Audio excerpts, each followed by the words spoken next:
అందరికీ నమస్కారం అండి. Welcome to my YouTube channel. నా పేరు పిజి రఘురంజిత్. తమ్నైల్ చూసే వచ్చి ఉంటారు, పవన్ కళ్యాణ్ విజన్.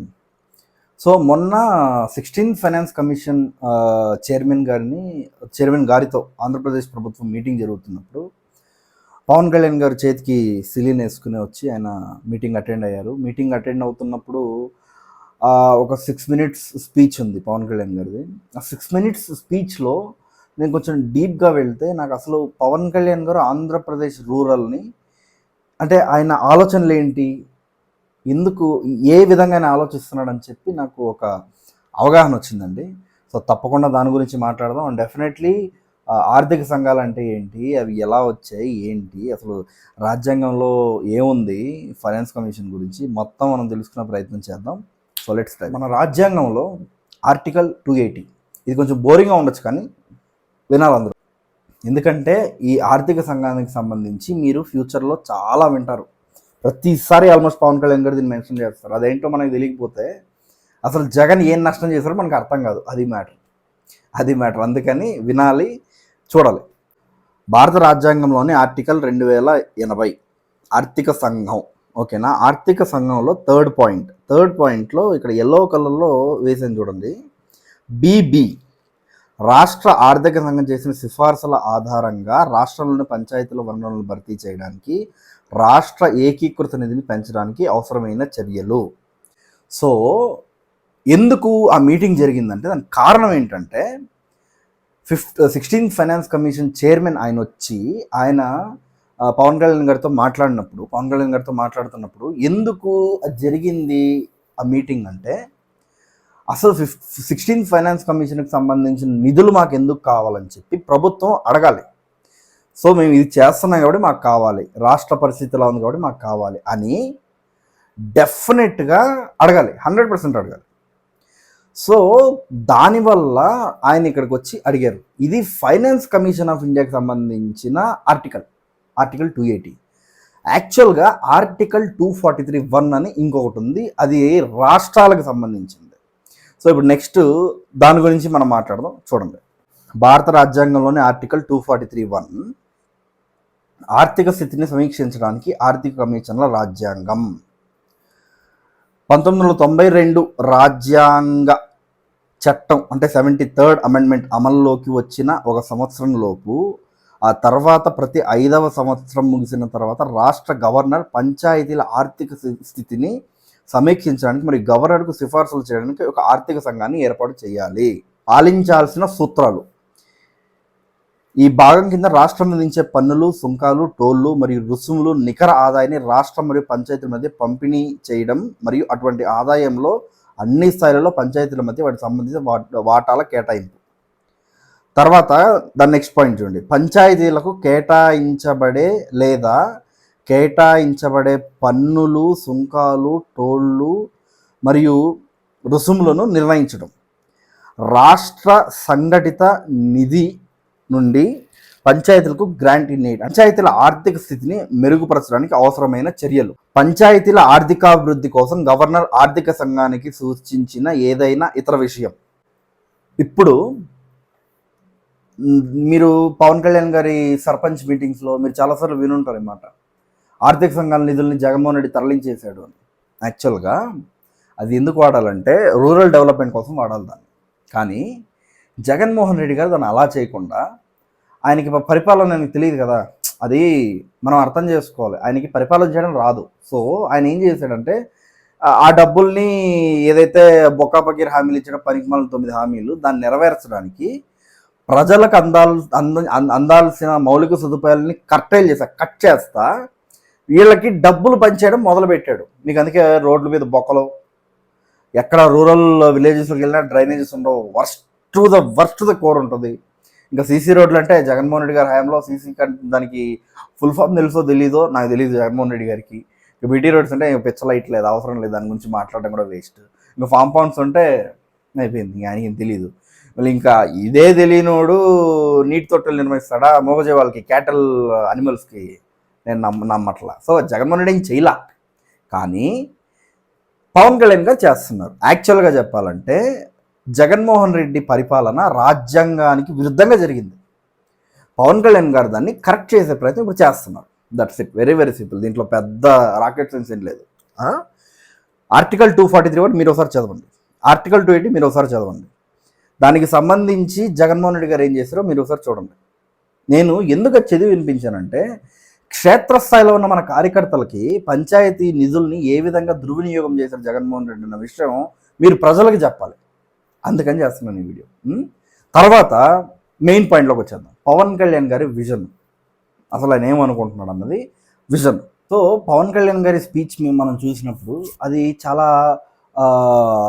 చాలా ఇన్ఫర్మేటివ్గా ఉంటుంది అండ్ మీకు కొన్ని విషయాలు తెలుస్తాయి. నేను పవన్ కళ్యాణ్ గారి స్పీచ్ని డివైడ్ చేశాను. పవన్ కళ్యాణ్ గారి అసలు కోర్ విజన్ ఏంటి, అసలు ఆయన ఏ విధంగా రాష్ట్రానికి సంబంధించి ఆంధ్రప్రదేశ్ రూరల్ ఏరియాస్ని భారతదేశ అభివృద్ధి కోసం దాన్ని ఎలా వాడబోతున్నాడు, ఇలాంటి చాలా విషయాలు నేను చెప్తున్నాను. ఎందుకంటే మీకు అర్థం అవుద్ది అంటే ఇంత ఆలోచించడానికి. ఫస్ట్ థింగ్, కోర్ విజన్ ఏంటంటే ఆయన మనకి పంచాయతీరాజ్ వ్యవస్థ ఏదైతే ఉందో వాటిని బలోపేతం చేయాలి, వాటికి సాధికారత ఇవ్వాలి, ఫస్ట్ పాయింట్.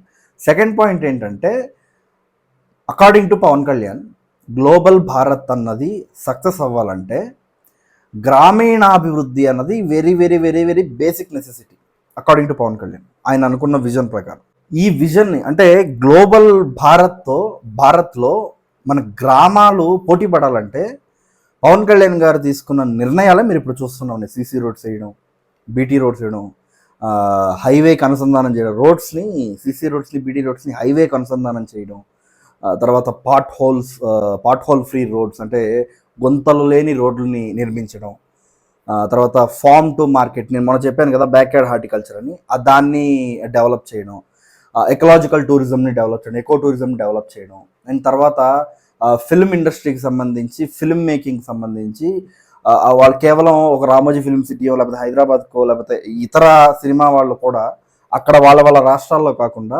వాళ్ళు ఆంధ్రప్రదేశ్కి వచ్చి మంచి మంచి లొకేషన్స్ అని ఇక్కడ షూటింగ్ చేయండి అని చెప్తూ ఆ ట్రైబల్ పీపుల్ని ఎస్పెషలీ వాళ్ళని ఎకనామికల్లీ ఎంపవర్ చేయడం. సో ఇవన్నీ ఆయన చేయడం ద్వారా ఆ రాష్ట్రంలో ఉన్న గ్రామాలని దేశ అభివృద్ధికి పాటుపడేలా జరుగుద్ది అన్నది ఆయన మెయిన్ ఆలోచన. గ్రామ పంచాయత్స్ వన్స్ అది సక్సెస్ అయితే, గ్రామ పంచాయత్స్ అన్నీ బలోపేతం అయిపోతే ఆటోమేటిక్గా స్టేట్ డెవలప్మెంట్ అనేది అది చాలా తేలిగ్గా అయిపోద్ది. ఇవన్నీ ఇప్పటి వరకు చేసినవే, నేను చెప్పినవన్నీ ఇప్పటి వరకు చేసినవే. మనకి సక్సెస్ఫుల్గా జరగాలంటే పంచాయత్ రాజ్ వ్యవస్థలో కొన్ని మార్పులు తీసుకురావాలి, కొన్ని రిఫార్మ్స్ తీసుకురావాలి. అందులో భాగంగా నేను నా ఈ ప్లేలిస్ట్లో ఉంటుంది చూడండి, క్లస్టర్ సిస్టమ్ని దాన్ని మాడిఫై చేస్తున్నాడని చెప్పారు. ఐ థింక్ మొన్న నేను ఆ న్యూస్ చదివాను. దానికి పవన్ కళ్యాణ్ గారు గ్రీన్ సిగ్నల్ ఇచ్చారు అండ్ అది జరుగుతుంది త్వరలోనే. So that will empower Panchayat raj institutions అని పవన్ కళ్యాణ్ గారు చాలా బలంగా నమ్ముతున్నారు.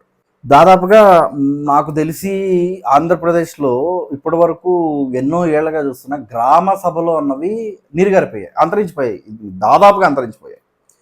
సో పవన్ కళ్యాణ్ గారు ఆయన ఏం నమ్ముతారంటే ప్రజల భాగస్వామ్యం, పీపుల్స్ పార్టిసిపేషన్ అన్నది దేశ అభివృద్ధికి చాలా అవసరం. సో పీపుల్స్ పార్టిసిపేషన్లో భాగంగా దాదాపు 13,326 గ్రామ సభలు నిర్వహించారు. ఆ గ్రామ సభల్లో మన్రేగాకు సంబంధించి, ఇది Mahatma Gandhi national rural employment guarantee act, దానికి సంబంధించి ఆయన గ్రామ సభలు నిర్వహించి ప్లాన్ ఆఫ్ యాక్షన్ అక్కడ నిర్ణయింపబడింది. మీకు ఈ సీసీ రోడ్స్ ఇవన్నీ ఎందుకు వస్తున్నాయంటే బయటకు వస్తుంది. తర్వాత అక్కడ వచ్చిన ఇంకొన్ని ఇదేంటంటే పవన్ కళ్యాణ్ గారి ఆలోచన ఏంటంటే క్యాస్ట్ సెన్సెస్ కాదు, స్కిల్ సెన్సెస్ చేయాలనేది పవన్ కళ్యాణ్ గారి థాట్ యాక్చువల్గా. కానీ ఐ థింక్ కడపలో అనుకుంటా, అన్నమయ్య జిల్లా కాదు, కడప జిల్లానే అనుకుంటుంది. కడప జిల్లాలో పవన్ కళ్యాణ్ గారు గ్రామ సభకు సంబంధించిన ఒక ప్రోగ్రామ్ అక్కడ చేసినప్పుడు, ఒక సభ ఆయన అక్కడ పెట్టినప్పుడు, ఒక టీచరు పవన్ కళ్యాణ్ గారిని అడుగుతారు, సార్ మీరు స్కిల్ సెన్సెస్ అంటున్నారు కాబట్టి మీకు ఒక సజెషన్ ఇస్తాను సార్, స్కిల్ సెన్సెస్ చేయండి కానీ Andhra Pradesh youth strictly needs skill university అని చెప్పారు, ఒక మాట చెప్పారు. సో ఇలాంటి థాట్స్ ఎక్కడొస్తుంది గ్రామ సభల్లో, ఆ ఇనిషియేటివ్ని పవన్ కళ్యాణ్ గారు మొదలుపెట్టారు. తర్వాత మనకి ఇది నాకు ఎప్పటి నుంచో నాకు బాధగా ఉన్న విషయమే. మనకి ప్యాట్రియోటిజం, దేశభక్తి అనేది తగ్గిపోతుంది. మీరు గమనిస్తే జై టీడీపీ అంటారు, జై వైసీపీ అంటారు, జై బీజేపీ అంటారు, జై కాంగ్రెస్ అంటారు, ఇందిరమ్మ జిందాబాద్ ఇట్లా అంటుంటారు కదా, జై జగనన్న ఇట్లా అంటుంటారు కదా. ఎక్కడ ఏ నాయకుడు జై భారత్ అని నేను వినలా. ఎక్కడ ఏ రాజకీయ సభల్లో కూడా ఇండియన్ ఫ్లాగ్ మీకు కనపడదు, ఎక్కడా కనపడదు. మేబీ బీజేపీ సభలో కనిపిస్తుంది అంతే, ఎక్కడా కనపడదు. ఇంక కాంగ్రెస్ జెండా, అది కాంగ్రెస్ పార్టీది ఇండియన్ ఫ్లాగ్ కాబట్టి ఇంక అది ఉంటుంది అదంతా. మీకు ఎక్కడా కూడా ఇండియన్ ఫ్లాగ్ కనపడదు ఏ సభలో. మీరు టీడీపీ, వైఎస్ఆర్సీ ఎవరిదైనా తీసుకోండి, ఒక్క జనసేన సభలో మాత్రమే భారతదేశపు జెండా కనిపిస్తుంది. ఇది నాకు ఎప్పటి నుంచో ఉంది. కాకపోతే దీనికి ఆ ప్యాట్రియోటిజం అన్నది ఇక్కడ పైన నుంచి మొదలైతే పనిచేయదు. ఇప్పుడు పవన్ కళ్యాణ్ గారు మొదలు పెడితే వేస్ట్, దానివల్ల యూజ్ ఏమి ఉండదు. పవన్ కళ్యాణ్ గారు జెండా ఊపితే అభిమానులు అందరూ ఊపుతారు, అయిపోయింది. ఎంతమంది ఉన్నారు తిప్పి కొడితే 17 లక్షల నుంచి 25 లక్షల ఓటింగ్ ఉంది జనసేన పార్టీకి. ఇప్పుడు 35 అయిపోయింది, 25 to 35 ఉంది జనసేన పార్టీ ఓటింగ్. ఇప్పుడు క్యాడర్ పెరిగింది కాబట్టి, కొత్త నాయకులు వచ్చి క్యాడర్ పెరిగింది కాబట్టి 35 లక్షల ఓట్లు ఉన్నాయి మనకి జనసేనకి. 35 లక్షల మంది, 5 కోట్ల మందిలో సరే 3 కోట్ల ఓటర్లలో 35 లక్షల మంది ప్యాట్రియాటిక్ ఓటు సరిపోద్దా? కాదు కదా. సో దేశభక్తి పెంచే విధంగా ఇండిపెండెన్స్ డేకి 100 నుంచి 10,000 చేశారు. ఇండిపెండెన్స్ డే సెలబ్రేషన్స్కి ఇండిపెండెన్స్ డే సెలబ్రేషన్కి 100 నుంచి 10,000 చేశారు. రిపబ్లిక్ డేకి 250 నుంచి 25,000 చేశారు. అంటే సాంస్కృతిక కళాకారులు లేకపోతే కల్చరల్ యాక్టివిటీస్ ఏదైనా సరే అది చేయడం, దేశం కోసం ఎవరైతే పనిచేసారో వాళ్ళు ఎలా పనిచేసారో వాళ్ళ గొప్పతనం తెలియడం. మీరు చెప్పండి, మీ పిల్లలకి మీరు ఎంతమంది సర్దార్ వల్లభాయ్ పటేల్ గురించి చెప్తున్నారు? మై ఫేవరెట్ హోమ్ మినిస్టర్ ఆయన, ద బెస్ట్ లీడర్ నాకు తెలుసు, బెస్ట్. మళ్ళీ నాకు అలాంటి నాయకుడు అమిత్ షాలో కనిపిస్తుంటాడు. మామూలుగా అంత గన్ అంటే నెత్తి మీద గన్ పెట్టి మాట్లాడతాడు. అలాంటి నాయకుడు సర్దార్ వల్లభాయ్ పటేల్. ఎంతమంది మీ పిల్లలకి సర్దార్ వల్లభాయ్ పటేల్ తెలుసు? మీ పిల్లలకి మీరు ఏం నేర్పిస్తారు తెలుసా? మనకు రాజన్న, మనకి జగనన్న, ఇది మనం నేర్పించేది. వల్లభాయ్ పటేల్ గురించి ఎంతమంది చెప్పారు? లాల్ బహదూర్ శాస్త్రి గురించి ఎంతమంది చెప్పారు? లాల్ బహదూర్ శాస్త్రి గారు, మీకు ఆయన గురించి చదివితే కళ్ళలో నీళ్ళు వచ్చేస్తాయి. ఎంతమందికి తెలుసు లాల్ బహదూర్ శాస్త్రి గురించి? ఎంతమంది బాల్ గంగాధర్ తిలక్ గారి గురించి చెప్పారు? మనమే దేశభక్తి నింపకపోతే ఫ్యూచర్లో దేశాన్ని మర్చిపోతారు కదా మన పిల్లలు. సో దీన్ని పవన్ కళ్యాణ్ గారు ఇనిషియేటివ్ తీసుకున్నారు. ఇండిపెండెన్స్ డేకి, రిపబ్లిక్ డేకి దాన్ని కొంచెం ఘనంగా చేయాలి పంచాయతీ పరిధుల్లో అని చెప్పి. తర్వాత పవన్ కళ్యాణ్ గారు నొక్కి నొక్కి చెప్పిన మెయిన్ పాయింట్ ఏంటంటే, పంచాయతీరాజ్ శాఖకు, పంచాయతీరాజ్ వ్యవస్థకి, ఇన్స్టిట్యూషన్స్కి ఆర్థికంగా బలోపేతం అవ్వాలి. దానికి అంటే ఏదైతే గ్రామ స్వరాజ్ అని చెప్పి గాంధీ గారు అన్నారో, ఆ గాంధీ గారు అంటే జగన్ ఇట్లా ఆ ఫోటో గుర్తొస్తుంది, జగన్ని గాంధీ ఇలా పెట్టుకున్న ఫోటో. సో ఓకే, డిబేట్ అవ్వకుండా గ్రామ స్వరాజ్యం ఏదైతే మహాత్మా గాంధీ గారు చెప్పారు, అంటే బటన్లు నొక్కి వాలంటీర్ని ఇంటికి పంపడం కాదండి. జగన్మోహన్ రెడ్డి గారు ఆయన తప్పుగా అర్థం చేసుకున్నారు, ప్రజలను తప్పులో పట్టించారు. గ్రామ స్వరాజ్యం అంటే ఏంటంటే స్వయం ఉపాధి, స్వయం ప్రతిపత్తి. అంటే మీరు వేరే వాళ్ళ మీద డిపెండ్ అయ్యే పరిస్థితి రాకూడదు. గ్రామాలకి, పంచాయతీలు, గ్రామ పంచాయతీలకి. అది దాని వెనుకున్న మీనింగ్. జగన్మోహన్ రెడ్డి గారు దాన్ని మార్చేశారు. సో గాంధీ గారు అనుకున్న ఆ కళని నెరవేర్చాలంటే ఏం చేయాలి? గ్రామ పంచాయతీలకి స్వయం శక్తి కావాలి, అంటే సెల్ఫ్ రిలయన్స్ కావాలి, దానికి సెల్ఫ్ సస్టైనబిలిటీ అవసరం అవుతుంది. దానికోసం పవన్ కళ్యాణ్ గారు, నేను మొన్న దాన్ని ప్రస్తావించాను, బ్యాక్ యార్డ్ హార్టికల్చర్ని డెవలప్ చేయడం,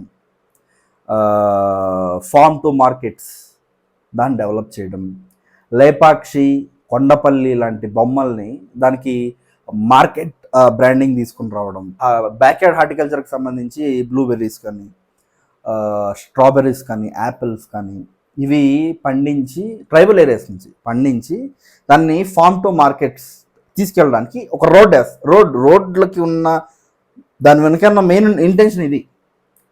రోడ్ ఎందుకు అంటే టూరిజం డెవలప్ అవుద్ది, first point. Second point, farm to market అన్న కాన్సెప్ట్ని ఆయన తీసుకురాగలడు. ఎంతమందికి తెలుసో తెలీదు, బెంగళూరులో ఈ మధ్య ఈ ట్రెండ్ మొదలైపోయింది. అంటే farm to market, farm to your table, farm to your lunch box, farm to your dining table, ఇట్లా మొదలైంది. ఏంటంటే let me tell you some brands. Jio fresh అని ఒకటి వచ్చింది, గో ఫ్రెష్ అని ఒకటి వచ్చింది, నామ్దారీస్, సింప్లీ నామ్దారీస్ అని ఒకటి వచ్చింది. ఇవన్నీ ఏంటంటే ఈ మోడల్, ఇవన్నీ ప్రైవేట్ కంపెనీస్. కానీ పవన్ కళ్యాణ్ గారు పంచాయత్ రాజ్ శాఖని చేతిలో పెట్టుకుని పేద ప్రజలకు ఆ బలాన్ని వారికి ఇస్తున్నారు. అంటే ఫార్మ్ టు మార్కెట్ అన్న కాన్సెప్ట్ని ప్రైవేటైజేషన్లో భాగంగా వాడుతున్నారు. దాన్ని ఆ శక్తిని పంచాయత్ రాజ్ వ్యవస్థలకు ఇస్తున్నాడు పవన్ కళ్యాణ్ గారు. ఇది చాలా నోట్ చేసుకోవాల్సిన అంశం. టింబర్ మనకి ఈ ఫర్నిచర్స్కి, కిటికీలకి, డోర్స్కి వాడతారు కదా. టింబర్ని పెంచడానికి పవన్ కళ్యాణ్ గారి నెక్స్ట్ ప్రణాళిక అదే. మేబీ మాన్సూన్ తర్వాత నేను స్టార్ట్ చేస్తుందని పవన్ కళ్యాణ్ గారు మనకు చెప్పారు. టింబర్ని డెవలప్ చేయడం ద్వారా అంటే ఏమవుతుందంటే ఇక్కడ సమస్య, చైనా కొన్ని ఈస్ట్ యూరోపియన్ కంట్రీస్ నుంచి మన భారతదేశం ఇంపోర్ట్ చేసుకుంటుంది. దాదాపుగా 35 మిలియన్ క్యూబిక్ మీటర్స్ మనం ఇంపోర్ట్ చేసుకుంటున్నాం. దాదాపు 22,000 కోట్లు దాని మీద ఖర్చు పెడుతున్నాం. సో అది 2030 అంటే నెక్స్ట్ ఎలక్షన్స్ అయ్యే టైంకి మనకి అవసరం 98 మిలియన్ క్యూబిక్ మీటర్స్కి వెళ్ళిపోయి 62,000 కోట్లు అయ్యే అవకాశం ఉంది. సో ఆంధ్రప్రదేశ్లో టింబర్ని పెంచడం ద్వారా మనం ఇంపోర్ట్ చేసుకునే ఆ ఖర్చు తగ్గుద్ది. సో దాంట్లో Andhra Pradesh will play vital role. అది పవన్ కళ్యాణ్ గారి విజన్.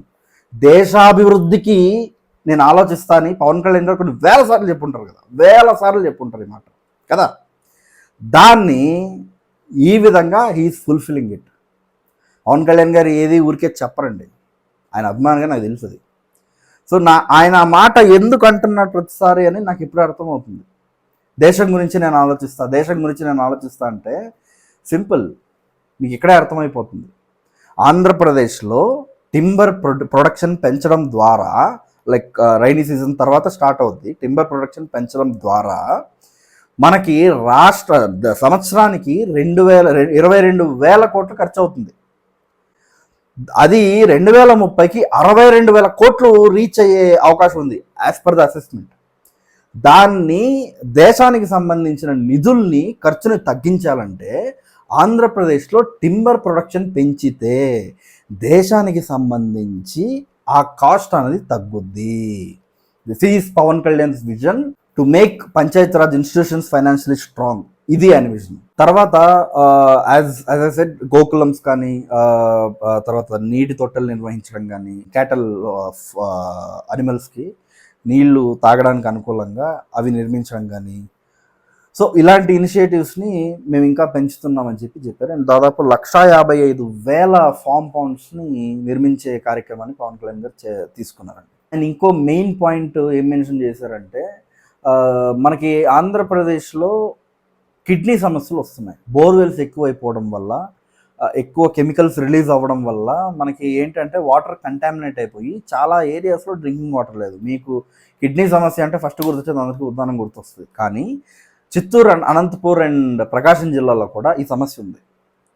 ప్రకాశం జిల్లాలో కూడా డ్రింకింగ్ వాటర్ లేకపోవడం వల్ల ఈ సమస్య ఉంది. I think as of now we are at 74% or 76%, 77% అనుకుంటా. సో దాన్ని 100%కి తీసుకెళ్ళడానికి కేంద్ర ప్రభుత్వంతో పవన్ కళ్యాణ్ గారు మాట్లాడి దీన్ని ఎక్స్టెండ్ చేశారు. జల్ జీవన్ మిషన్ని ఎక్స్టెండ్ చేశారు. And drinking water, tap water అనేది ప్రతి రూరల్ హౌస్ హోల్డ్కి వెళ్ళేలా ప్లాన్ చేశారు. తర్వాత మనకి పంచాయతీరాజ్ వ్యవస్థకు సంబంధించి ఇంకొక మెయిన్ ఇదేంటంటే శానిటేషన్. సో శానిటేషన్ అన్నది అదే హైజీన్ మెయింటైన్ చేయడం అనేది, ఎందుకంటే అక్కడి నుంచే రోగాలు మొదలవుతాయి. సో దాన్ని ఖచ్చితంగా చేయాలి. సో శానిటేషన్ అన్నది ఎలా ఉంటుందిరా అంటే, మనకి సాలిడ్ లిక్విడ్ రిసోర్స్ మేనేజ్మెంట్ అన్నది మొదలుపెట్టారు. అది పిఠాపురం నుంచే పవన్ కళ్యాణ్ గారు మొదలుపెట్టారు పైలట్ ప్రాజెక్ట్ కింద. సో దాని ద్వారా రెవెన్యూ జనరేట్ చేసే ప్రయత్నం చేసిన, I think somewhere around 1,000 crores వస్తుంది అనుకుంటా 1 yearకి. అండ్ ఇప్పటికీ హౌసెస్ మీద ట్యాక్స్ దాదాపుగా 800 crores కలెక్ట్ చేశారంట. So all those will be utilized for Panchayat Raj development. విలేజెస్ని ఎంపవర్ చేయడమే పవన్ కళ్యాణ్ గారి ఉద్దేశం. సో టూరిజం డెవలప్ చేయడం, ఇన్ఫ్రాస్ట్రక్చర్ డెవలప్ చేయడం, స్కిల్ డెవలప్మెంట్ సెంటర్స్ని విలేజెస్లోకి తీసుకెళ్ళడం, ఇవన్నీ ఏం చేస్తుందిరా అంటే వలసలు ఆపేస్తుంది. రైతు వచ్చి ఇక్కడ నిలబడి సెల్యూట్ సార్ అని వాచ్మెన్ చేయాల్సిన పనిలా హ్యాపీగా రైతు వెళ్ళి అగ్రికల్చర్ చేసుకోవచ్చు. ఒక స్కిల్ ఉన్నోడు వచ్చి ఏ బెంగళూరు, హైదరాబాద్, చెన్నై, ముంబై, పూణే వెళ్ళిపోయి వీళ్ళ దగ్గర తిట్టించుకుంటా అక్కడికి వెళ్ళి పని చేయాల్సిన అవసరం లేదండి. డెఫినెట్గా అతను ఊర్లోనే ఉంటూ టూరిజం వృత్తిలోకి అతను దిగుతూ సూపర్ సక్సెస్ అయిపోవచ్చు. పవన్ కళ్యాణ్ గారికి ఎలా ఉందో కానీ నాకు మన్యం జిల్లాలు, అల్లూరు సీతారామరాజు జిల్లాలు నాకు ఎలా కనిపిస్తాయి అంటే డార్జిలింగ్ లాగా కనిపిస్తున్నాయి. నాకు అలా అవ్వాలని నేను కోరుకుంటున్నాను. So let's hope for the best. So ఇవన్నీ 16th finance commission chairman Arvind Panagariya ముందు ఇవన్నీ పెడుతూ, సార్ ఇవి మేము చేస్తాం, దయచేసి మాకు నిధులు ఇవ్వండి అని చెప్పి పవన్ కళ్యాణ్ గారు కోరడం జరిగింది. కానీ ఇవి మీకు ఏ మీడియా చెప్పదు, ఎవ్వరు చెప్పరు. సో పవన్ కళ్యాణ్ గారి vision to empower, to develop rural of ఆంధ్రప్రదేశ్ని, మీ ఒపీనియన్ ఏంటో దీని మీద కమెంట్స్ రూపంలో తెలియజేయండి. జై జనసేన, జై హింద్.